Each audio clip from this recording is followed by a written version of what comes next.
और भड़काऊ वस्त्र पहनने वाले लोग भी सूर्य उदित होने से पहले जग नहीं सकते। और गुरु गीता में भगवान महादेव ने कहा था, हे पार्वती, जो सूर्य उदय के बाद भी बिस्तर पर पड़े रहते हैं, चाहे वो स्त्री हो चाहे पुरुष, उनके जीवन में काम विकार ना आए, ऐसा हो ही नहीं सकता। उनके चरित्र के ऊपर उंगली उठाई जा सकती है। ये तो भगवान महादेव के शब्द हैं, गुरु गीता पढ़ लेना। वो तो ये कहते हैं कि वो ब्रह्मचारी नहीं हो सकते, उनकी शक्ति, उनका तेज उनके वश में नहीं हो सकता। बहुत बातें ऐसी हैं, मुझे पर्दा डाल के बोलना पड़ता है।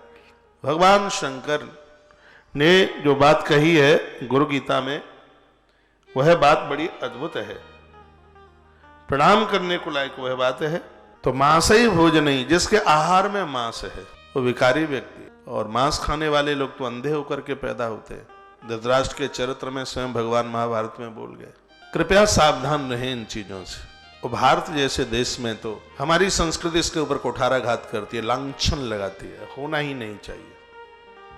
हमारे यहाँ तो लहसुन प्याज तक का परहेज कर दिया है। लहसुन प्याज जमीन में होती है, वैसे बुरी नहीं है। लहसुन प्याज खाने वाले का ब्रह्मचर्य सुरक्षित नहीं रह सकता, इसलिए संत महापुरुष नहीं उसे लेते। अपने आप को आप ब्रह्म साधना के साथ अपने आप को जोड़ सकें, उसके लिए बहुत चीजें। आपके बालों में गीलापन होना चाहिए, केसों में गीलापन होना चाहिए, उसके लिए पामों में खड़ाउआ होनी चाहिए, रुद्राक्ष आपकी छाती से स्पर्श करता हुआ होना चाहिए, वस्त्र आपके ढीले ढाले होने चाहिए। ये सब तेज को संभालने की बातें हैं। ये आपका प्रसाद सात्विक होना चाहिए, उसमें मसाले भी ना हो, चाहे स्त्री चाहे पुरुष कोई भी हो। मसाले नहीं हो, ज्यादा तेल तुल ना हो उसमें, ज्यादा तेल घी ना हो उसमें।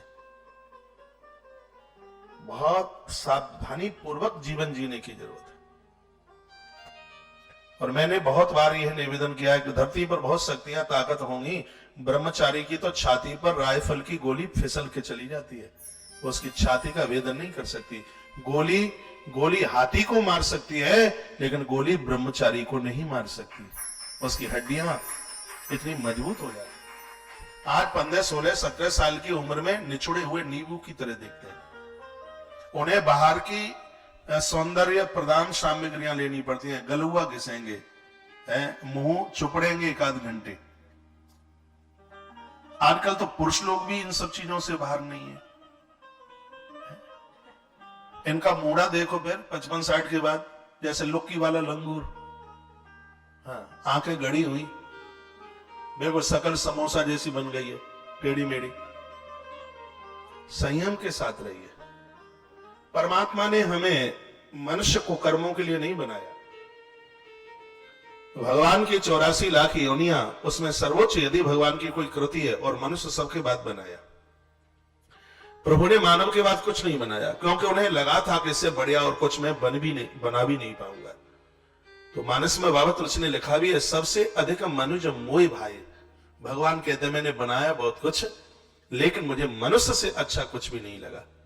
लेकिन आज के समय में जो मनुष्य की स्थिति हो गई, ईश्वर भी देख करके रोता होगा। अपराध करने में पीछे नहीं है। अपनी इंद्रियों को संयमित रखिए।